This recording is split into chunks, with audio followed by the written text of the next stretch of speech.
The environment is very important to pig farmers. As a pig farmer, we try to minimize the effect we have on the environment.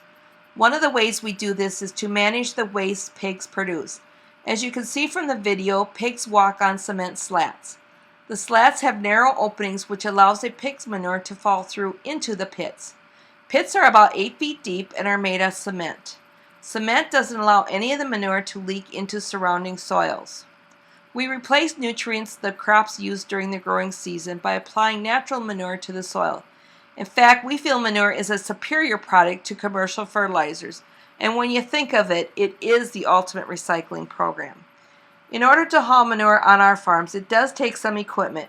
We use 2 tractors, a manure spreader, a pump, and an agitator. And we're just going to take a little bit closer look just to show exactly what we do when it is time to haul manure on our farm. On the back of this tractor, we use what we call an agitator.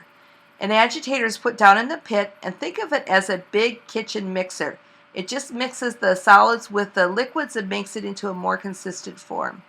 The manure is then pumped up through this auger type equipment and put into the manure spreader. And as you can see, it's not a very clean job, but it's one that is very necessary and a very important job on our farm. The pits usually hold enough manure storage for an entire year. So we only haul manure once a year, and it's always after we harvest the corn crop. This is a close-up view of the back of the manure spreader. You can see the big tube in the middle. That is where the manure comes down. It's pumped on top of the ground. The 2 discs on the side actually just fold the soils onto the manure to cover it up. Helps with odor control. And we also use a flow meter, which allows us to precisely put the correct amount of manure on our soils.